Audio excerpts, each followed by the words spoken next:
Լսեք սիրելի քրիստոնյա ժողովուրդ, երկրորդ թուղթ, Տիմոթեոս երկրորդ թուղթ, 4 գլուխ, 3-րդ խոսքում ասում է, որովհետև ժամանակ կգա, որ ողջամիտ վարդապետությանը չեն համբերիլ եւ չեն էլ ուզենա լսիլ, այլ իրենց հատուկ ցանկությունների համեմատ վարդապետներ կդիզեն իրանց վրա, իրենց լսելիքների մարմանջելու պես եւ իրանց լսելիքը ճշմարտությունից հետ կդարձնեն եւ առասպելների ետևից կմոլորվեն։ Այսինքն ժողովուրդը, որը չի ուզա լսել ճշմարիտ ավետարանը, ճշմարիտ վարդապետությունը, ճշմարտությունը, որը Քրիստոսն է եւ իր խոսքն է, ժողովուրդը չի ուզա դա լսա, որովհետեւ դրան լսալու համար պետքա լսել, սովորել, պահել, ապրել, կատարել, քանի որ ժողովուրդը ավելի շատ սիրում է մարմնավոր ու շնչավոր ապրի, այս խավար ու չար աշխարհի մեջ վայելա այս աշխարհի սուտ կեղծ դիվային վայելքը, որը դժողքից է դրթված, եւ սատանայի տվածն ամենը այս երկրի վրա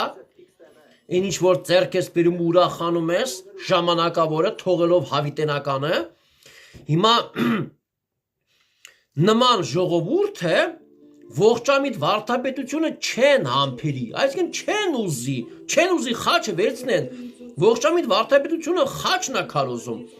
խաչը վերցրա այս աշխարհի մեջ գնա քո ճանապարհը, բայց չէ,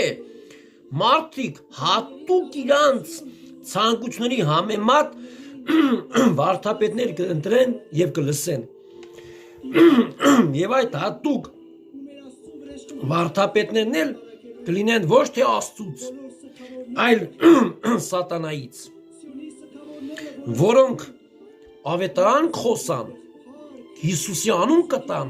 բայց մարդկանցը կտանեն, կհեռացնեն Հիսուսից, Հիսուսի անունը տալով Հիսուսից կհեռացնեն, խոսան կներեք այն տեղերը, որ շնորհքի տակ եք, փրկված եք եւ վերջ, ապրեք, Տերը սուրբատու սուրբ եք, Տերը բժշկվածատու բժշկված եք, Տերը լույսատու լույս եք, մարդը խավարի մեջ, մեղքերի մեջ պիղծ կյանքով ապրում է, ասում են Տերը լույս է, դե դու արդեն լույս ես, որտեղ դու արդեն ընդունել ես, հավատացել ես, Բերնովը տասել ես, դու արդեն փրկված ես, դրախտում ես, երկնքում ես արդեն, չէ, դա մոլորություն է, դա ուրիշ վարդապետություն է, եւ առասպելներով, մարդկանցը խաբելով, մարդկանցը շոյելով տանում են, զգուշացեք,